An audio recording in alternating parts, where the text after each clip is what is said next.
Liewe vriende, ek is Dani van Dijk en ek deel graag met u 'n gedagte wat ons vind in Johannes hoofstuk 1 en dis die verhaal van Nathanael. Nou ons sien Filippus het vir Jesus ontmoet. Filippus, as ons nou na die gedeelte kyk, maak ons die afleiding. Filippus het die skrifte ondersoek. Hy het geweet van die Messias. Hy ontmoet Jesus en hy besef, Jesus is die Messias. Maar nou kom ons by vers 46, Johannes 1 vers 46, Filippus het Nathanael gekry en vir hom gesê, ons het hom gevind van wie Moses in die wet en ook die profete geskryf het, Jesus, die seun van Josef van Nasaret. Nou, sien ons, Nathanael het ook die skrifte ondersoek. Nathanael het hierdie Oud-testamentiese profeseë wat gepraat het en voorspel het van die Messias wat gaan kom, wat hy alles gaan doen, het Nathanael ondersoek. Hy het dit nagevors en hy was baie goed op hoogte gewees met dit. So, nou sien ons verder dat Filippus en Nathanael moes al gepraat het oor hierdie profeseë wat vir hulle opgeteken was en vir ons. Nou staan daar in vers 46 en Nathanael sê vir hom, kan daar uit Nasaret iets goed wees? Filippus sê vir hom, kom kyk. Met ander woorde, Nathanael is baie skepties. Wat is die kans? Wat is die kans na soveel honderde jare wat hierdie voorspellings gemaak is, dat dit nou op hulle gekom het, dat hulle nou die was wat die Messias sou gesien het. Hy bly skepties. Nou, vir so iets is daar net een raad, en dis wat Filippus gedoen het. Hy sê, kom kyk, daar's net een raad, jy moet kom kyk. Nou, gaan hulle na Jesus toe, en ons lees dan in vers 48, daarop sien Jesus Nathanael na hom toe kom en sê van hom, hier's waarlik 'n Israeliet in wie daar geen bedrog is nie. So dis wonderlike woorde, om dit van Jesus te hoor is fenomenaal. Nathanael bly egter baie skepties. Vers 49, Nathanael sê vir Jesus, waarvandaan ken u my? En nou kom daar 'n geweldige groot deurslag. Jesus antwoord en sê vir hom, voordat Filippus jou geroep het toe jy onder die vyeboom was, het ek jou gesien. Nathanael antwoord en sê vir hom, Rabbi, u is die seun van God, u is die koning van Israel. Hier kom 'n verandering in Nathanael se lewe, soos nag by die dag. Die oomblik toe Jesus vir hom sê, die vyeboom, toe draai sy lewe op sy kop. Wat kan die vyeboom met dit alles te doen gehad het? Daar moes iets wees in die vyeboom wat hierdie verandering bewerk het. Al wat dit kan wees is, die vyeboom moes die plek wees waar Nathanael gesit het om hierdie geskrifte te ondersoek. Met ander woorde, die vyeboom was die plek waar Nathanael met God tyd spandeer het, met sy woord tyd spandeer het, met sy geskrifte tyd spandeer het. Nou weet ons, dit gaan ook gepaard met gebed. So die vyeboom was die plek waar Nathanael met God kontak gemaak het.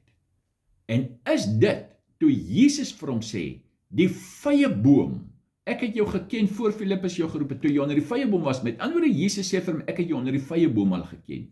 Toe jy daar gebid het, toe ek jou geken.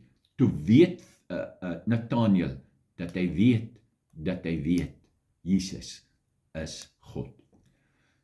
En is dit vir elke een van ons baie belangrik, om 'n vyeboom in ons lewe te hê. Jy verstaan, dit hoef nou nie 'n fisiese vyeboom te wees nie, maar dit moet 'n plek wees, waar ek met God kontak maak, waar dit stil genoeg is, waar dit lank genoeg, stil genoeg is, om met God kontak te maak. Nou ons praat baie daaroor, dat ons is in 'n wandeling met die Here. So, die Heilige Gees bly binne in ons, hy praat met ons praat met hom. So, ek moet elke dag, in al my omstandighede, moet ek met die Heilige Gees praat. Dis 'n verhouding, dis 'n konstante verhouding waarin ek met hom staan, ek praat met hom, hy praat met my en ons het gemeenskap met mekaar. Maar dit vloei uit 'n vyeboom ondervinding elke dag in my lewe. Ek moet op 'n plek wees waar ek elke dag met God kontak maak. Verkieslik 2 keer op 'n dag en as dit kan meer. Maar dan moet 'n tyd wees, dan moet 'n vyeboom wees in my lewe waar ek met God kontak maak. Die res van my geestelike verhouding, die res van my geestelike lewe, vloei uit daardie vyeboom wat ek in my lewe het. Nou gaan Jesus verder en hy sê vir hom, voorwaar, ek sê vir julle, van nou af sal julle die hemel geopen sien en die engele van God opklim en neerdaal op die seun van die mens. Hier quoteer hy dit wat ons lees in Genesis 28 toe Jakob met sy kop op 'n klip gelê het by Bethel en hy die droom gehad het. En in daardie droom sien hy die leer wat op die aarde opgerig is met sy punt in die hemel en die engele van God het op daardie leer opgeklim en afgeklim en boaan het God gestaan en hy het met Jakob gepraat, hy het vir Jakob die beloftes gegee, hy het vir hom gesê, ek sal saam met jou gaan en ek sal jou nie verlaat nie, en ek sal jou terugbring, en ek sal, totdat ek gedoen het, wat ek gesê het, en ek gaan jou nageslag seën, en jou nageslag sal al die nasies geseën word. Nou, in daardie droom, wie is die leer? Die leer is op die aarde opgerig, met sy punt tot in die hemel.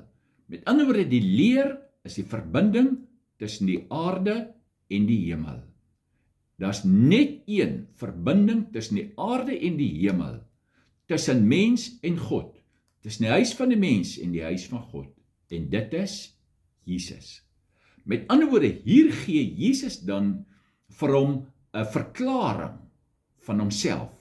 Hy sê, julle gaan nou sien die hemel geopen en die engele van God op die seun van die mens. Hier verklaar hy dan ook presies wie is die leer. Die leer is die seun van die mens op wie die engele opklim en neerdaal. Met ander woorde, Jesus sê vir Nathanael, jy het nou hierdie groot openbaring, dit was tot op daardie stadium heel waarskynlik die grootste openbaring in Nathanael se lewe.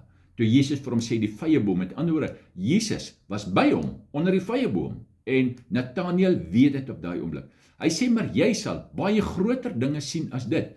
Jy gaan nou sien en jy gaan ervaar hoe dat Jesus die middelaar is, hoe dat Jesus die mens by God uitbring, hoe dat Jesus mens en God by mekaar bring, hoe dat hy die middelaar is, hoe dat hy die enigste weg is, en hoe dat in hom word die hemel vir ons geopen. In Jesus is die voorhangsel vir ons geskeur, het die heiligdom vir ons oopgegaan, en die teenwoordigheid van God vir ons oopgegaan. In Jesus het ons dit alles gekry, toe ons hom die dag gekry het, toe het ons alles gekry, toe Nathanael hom die dag ontmoet, toe kry alles, toe kry die volle openbaring, toe kry die volle prentjie, en toe besef hy, wat gebeur het al die tyd onder die vyeboom. So in u lewe is Jesus die openbaring, hy is die brief, hy is die leer wat op die aarde opgerig is, waarvan die punt in die hemel is. In Jesus het ons volle toegang tot die Vader. In Jesus is die heiligdom vir ons oop, die teenwoordigheid van God het vir ons oopgegaan in Jesus. En soos Nathanael onder die vyeboom gesit het, en toe Jesus met hom praat, toe weet Nathanael, dat hy weet, Jesus was by hom onder die vyeboom.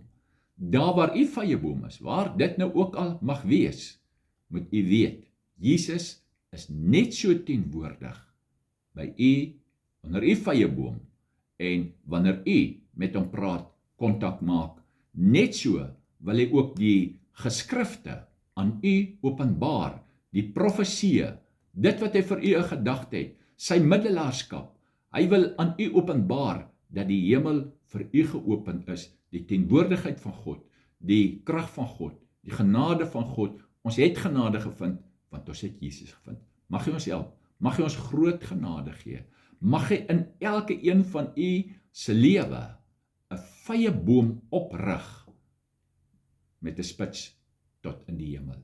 Die Here help u, hy gee vir ons groot genade, hy onderrig ons, en hy seën u baie, baie ryklik.